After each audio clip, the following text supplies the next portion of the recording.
बघा विद्यार्थी मित्रांनो, आपला हा जो समाज आहे हा आणि रूढी प्रथा परंपरा यांच्यानी ग्रासलेला म्हणू शकतो आपण, किंवा आपल्या जुन्या जरी आपण समाजाचा विचार केला तर जुन्या समाजामध्ये खूप साऱ्या रूढी प्रथा परंपरा होत्या आणि त्या प्रथांच्या खाली म्हणा एक तो अंधारमय जीवन जगत होता. का? कारण त्याच्याकडे अशिक्षितपणा होता, अडाणीपणा होता आणि त्या तत्कालीन समाजामध्ये शिक्षणाचा अभाव होता. आणि याच्यामध्ये पण आपण विचार जर केला तर स्त्रियांची जी परिस्थिती होती, स्त्रियांची परिस्थिती अत्यंत खालावलेली होती. त्या स्त्रीचं चूल आणि मूल एवढं क्षेत्र होतं, तिला शिक्षणाचा अधिकार होता का? नाही. आपण शिकलेलो होतो, आपण पाहिजे ज्यावेळेस महात्मा फुले यांनी अत्यंत मोलाचं कार्य केलं आणि त्याच्यामध्ये त्यांनी स्त्री शिक्षणाचा पाया लावला किंवा शिक्षणाची सुरुवात केली. पण तत्कालीन समाजाला हे पण मान्य नव्हतं. त्या समाजाला सुद्धा ही गोष्ट करताना खूप साऱ्या अडचणी आल्या. पण त्यांनी काय केलं, त्याच्यावर सोल्युशन किंवा त्याच्यावर मार्ग काढला. त्यांनी स्वतःची जी पत्नी होती सावित्रीबाई फुले, त्या पत्नीला त्यांनी शिकवलं, तिला शिकवून मग त्यांनी पुण्याला एक स्वतः पहिली शाळा काढली आणि त्या शाळेमध्ये स्वतः शिक्षिका म्हणून गेल्या आणि त्या काळात 8 मुलींना त्यांनी शिक्षण द्यायला सुरुवात केली. म्हणून तत्कालीन समाजामध्ये स्त्रियांना विशेष अधिकार नव्हते. स्त्रियांचं क्षेत्र खूप मर्यादित स्वरूपाचं होतं. म्हणून अशा स्त्रियांना समाजात एक चांगलं स्थान मिळवून देण्यासाठी खूप सारे समाजसुधारक निर्माण झाले आणि त्या समाजसुधारकांनी या स्त्रियांची परिस्थिती सुधारवण्यासाठी प्रयत्न केले. तुम्ही आताही जर बघितलं की ज्या मुली तुम्हाला शाळेत दिसत आहे किंवा आज स्त्री प्रत्येक ठिकाणी प्रत्येक क्षेत्रामध्ये आपल्याला पुढे गेलेली आढळून येते. पण त्या स्त्रीला तिथपर्यंत जाण्यासाठी समाजातल्या खूप साऱ्या महान पुरुषांनी किंवा महान व्यक्तींनी आपल्या जीवनामध्ये खूप अथक परिश्रम घेतले, अथक कष्ट केले आणि त्यातून स्त्री आज आपल्याला एवढ्या महान पदावर दिसते. तुम्हाला सांगता येईल का अशा कोणत्या कोणत्या स्त्री आहेत ज्या आज आपल्याला वेगवेगळ्या ठिकाणी कार्यरत दिसतात?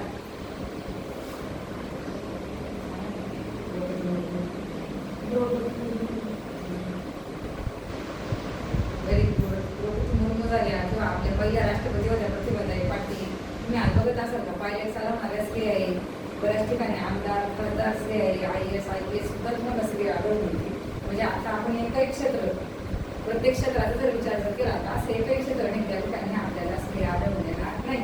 याच्यामध्ये आपल्याला त्या महान समाजसुधारकांचाही विचार करावा लागेल ज्यांनी आपला देश किंवा आपल्या देशातील स्त्रियांची स्थिती सुधारण्यासाठी मोलाचं योगदान दिलेलं आहे. तर आज आपण असाच एक पाठ बघणार आहे. काय नाव आहे आपल्या पाठाचं? करते सुधारक ठरले. कोणाचा हा पाठ? डॉक्टर शिरीष गोपाल देशपांडे. डॉक्टर शिरीष गोपाल देशपांडे यांचा करते सुधारक करले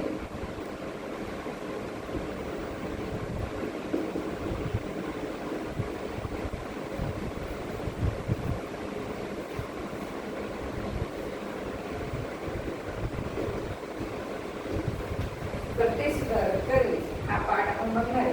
आता कर्वे जे आहेत त्यांना धुंडकेश्वर कर्वे या नावाने ओळखलं जातं आणि विशेष महत्वाची गोष्ट म्हणजे ते महाराष्ट्रातील एक महान समाज सुधारकांपैकी एक होते.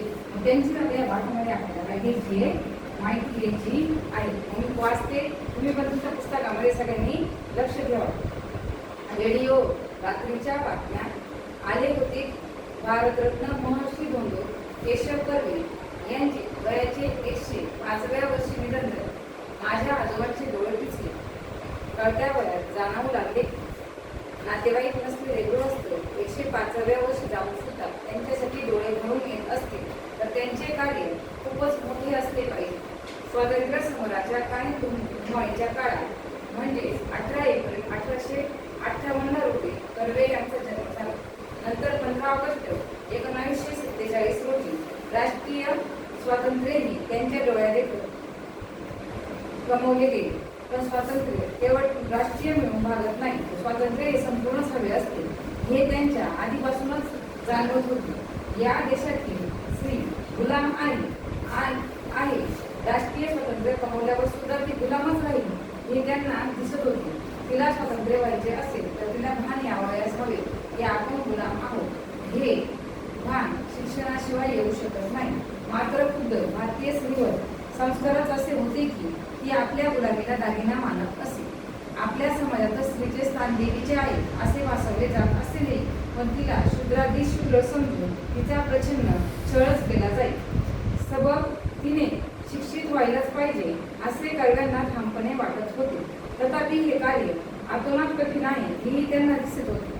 स्त्री स्वातंत्र्य कमवावे असे वाटणे म्हणजे हलकावर डोके आपटण्यासारखे आहे होते. शांत शोषितपणे सहिष्णू वृत्तीने राहिलो पाहिजे हे आदिरावर परिपूर्ण होऊ शकेल याची त्यांनी कुंगाट बांधली. सावकाश तरी हमखास हे कार्य करणे गरजेचे होते. नुसत्या अडीअडचणी येतील असे नव्हते. संपूर्ण समाजाविरुद्ध विद्रोह करावा लागणार होता. असे केले तर आपल्या समाजाला घेऊन टाकायला येईल हे कळत होते. पंडिता रमाबाई यांचे जीवनचरित्र आणि ईश्वरचंद्र विद्यासागर यांचे जीवनकार्य यातून महर्षी कर्वे यांना हुरूप आला. ईश्वरचंद्रांनी पोथ्यांचा पिट्ट्या पाडून विधवा विवाह होऊ शकतो हे दाखवून दिले. स्वतः विद्वेषी विवाह करून कर्वेंनी त्याचा वस्तुपाठच घालून दिला. सुरुवात त्यांनी स्वतःपासून केली म्हणून त्यांना बोलायची कोणास काय सोय उरली नाही. प्राध्यापक धोंडो केशव कर्वे हे कॉलेजात गणित शिकले. विद्वत्तेचा ते महामेरू होते. त्यामुळे त्यांच्याशी वाद घालायला कोणीही धरले नाही. तेव्हा सत्पुरुषांचा छळ करावा एवढेच ऐतिहासिक कार्य तेव्हाच्या आज्ञे समाजाने केले. या समाजाबद्दल महर्षी अण्णासाहेब कर्वे अर्थात क्षमाशील होते. त्यांना छळवादी समाजवृत्तीला आधीपासूनच अंदाज होता.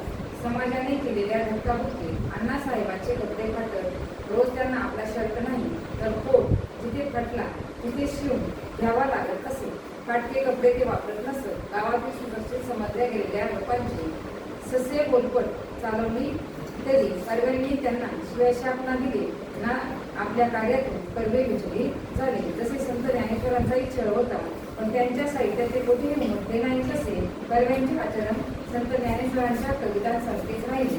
आता बघा आज आपल्याला जो बघायचं आहे कवितेश कर्वे डॉक्टर श्रीनिश गोपाल देशपांडे यांनी लिहिलेला पाठ आहे. ते काय म्हणतात आपल्या सुरुवातीला असतं जेव्हा ही बातमी आहे टीव्हीवर फक्त महर्षी शिंदे कर्वे यांचा मृत्यू झालेला आहे यांचे जे आजोबा होते त्यांच्या डोळ्यात पाणी आलं.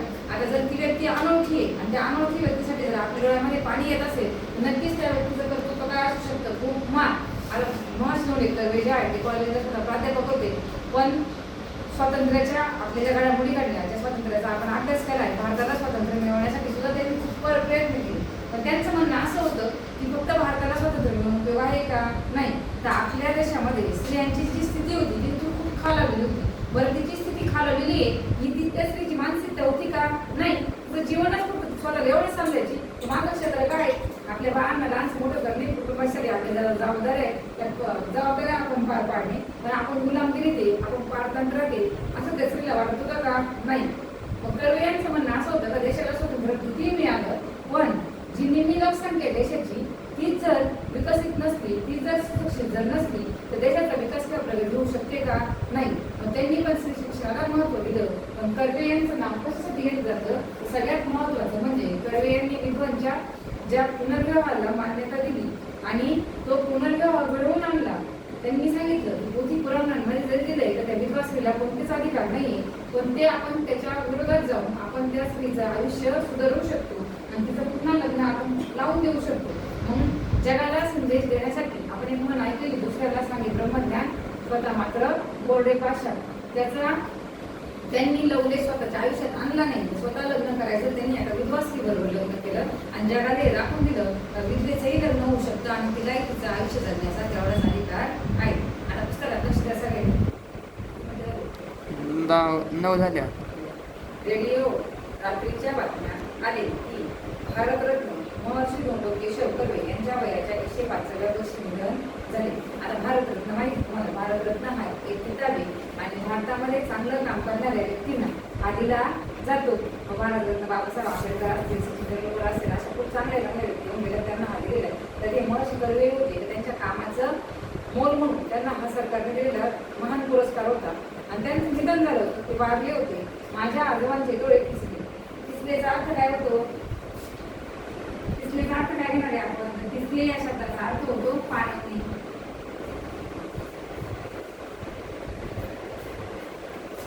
कळत्या वयात जाणवू लागले की नातेवाईक नसलेले गृहस्थ 105व्या वर्ष जाऊन सुद्धा त्यांच्यासाठी डोळे भरून येतील तर त्यांचे कार्य नक्कीच खूपच मोठे असले पाहिजे. आता त्यांच्या आजोबांचे पाणवले होते डोळे ती बातमी ऐकून. आता असे कोणासाठी पाणवू शकतात का नाही. कदाचित लेखक तेव्हा लहान असतील पण लेखक जसे मोठे होत गेले त्यांची गोष्ट लक्षात आली जी अनोळखी व्यक्ती आपल्यासाठी तिच्या डोळ्यातून जर आपल्यासाठी किंवा त्या आपल्या आजोबांच्या त्या व्यक्तीसाठी जर डोळे पाणवत असतील नक्कीच तिचं कार्य खूप महान आहे आणि यांचं कार्य मला काय करायचंय जाणून घ्यायचंय किंवा यांचं कार्य मला समजून घ्यायचं आहे. मग त्यांनी त्या अभ्यासाला सुरुवात केली असेल तर हे जे कर्वे होते हे नक्की काय होते, त्यांनी कोणाच्या शिक्षणासाठी प्रयत्न केले किंवा समाजात सुधारण्यासाठी यांनी काय काय केलं. स्वातंत्र्य समराच्या ऐनदुमाळीच्या काळात म्हणजे 18 एप्रिल 1858 रोजी महर्षी कर्वे यांचा जन्म झाला. आता महर्षी कर्वे यांचं नाव नाही, त्यांचं नाव काय होतं, धोंडो केशव कर्वे. धोंडो केशव कर्वे हे कोणाचं नाव आहे त्यांचं. त्यांना महर्षींनी त्यांच्या कामासाठी दिलेली काय एक प्रकारची उपाधी. महर्षी त्यांना दिलेली काय त्यांच्या नावासाठी उपाधी. जन्मतारीख दिलेली, त्यांचा जन्म केव्हा झाला मग 18 एप्रिल 1858. आता ते काय म्हणताय हा आहे भारताच्या स्वातंत्र्य समराचा टाइम होता. आता भारतीय स्वातंत्र्य समर म्हणजे काय तर ते समजून घ्या अगोदर. ब्रिटिश भारतात आले होते भारतीय स्वातंत्र्य समर. आणि समर या शब्दाचा अर्थ होतो युद्ध. समर या शब्दाचा अर्थ काय होतो युद्ध. मग तुम्ही मॅडम 1858 साली भारतामध्ये कोणतं युद्ध चालू होतं तर तुम्ही 1857चा उठाव पाहिलेला असेल. त्याला 1857चा उठाव आपण म्हणतो कारण त्यावेळेस इंग्रज विरोधात आपले संपूर्ण भारतीय राजे म्हणा किंवा भारतीय जे संस्थानिक होते ना त्यांच्यामध्ये हा लढा झाला होता आणि तो एवढा एकव्यापी झाला होता का संपूर्ण देशामध्ये त्याची परिणाम होते. भारतातली सगळे संस्थानिक ते कोणाच्या विरोधात लढले होते तेव्हा इंग्रजांच्या. ह्या इंग्रजांनी आमच्यावर अन्याय चालवलाय, आमच्यावर अत्याचार चालवलाय, तुम्हाला आमच्या भारतात राहून आमच्यावर राज्य करण्याचा अधिकार आहे का नाही. आणि त्याच कालावधीमध्ये त्याच दरम्यान आपले जे महर्षी केशव कर्वे आहेत ना त्यांचा जन्म झाला 15 ऑगस्ट 1947 रोजी. राष्ट्रीय स्वातंत्र्य मिळवूनही त्यांच्या डोळ्यात देखत कमवले गेले.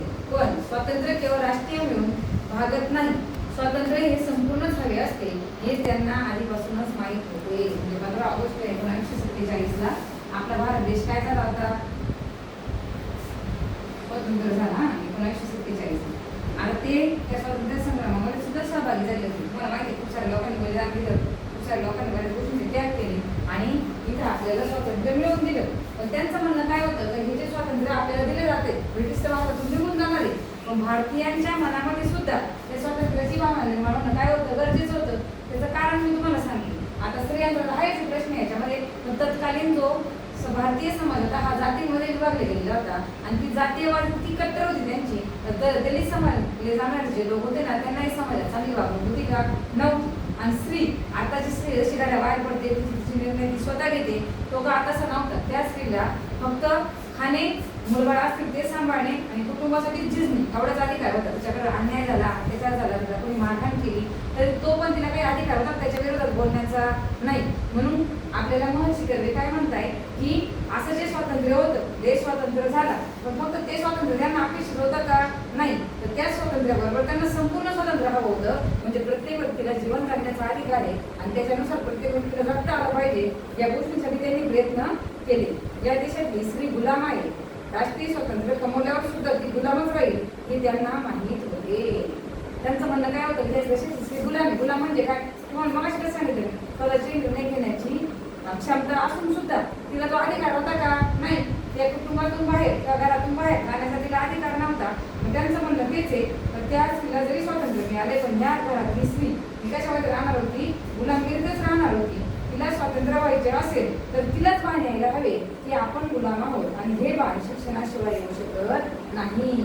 आपल्या आजी आपण येते का वाजता नाही येते तर कधी स्त्रिया शाळेत जात नव्हत्या. आता ही आताची स्त्री बाहेर पडली किंवा मी मॅडम म्हणून तुमच्या समोर उभी आहे त्याचं मेन कारण काय कधीतरी मी शिक्षण घेतलं आणि त्या शिक्षणाने मला काय झालेलं आहे फायदा. 15 वतीला वतील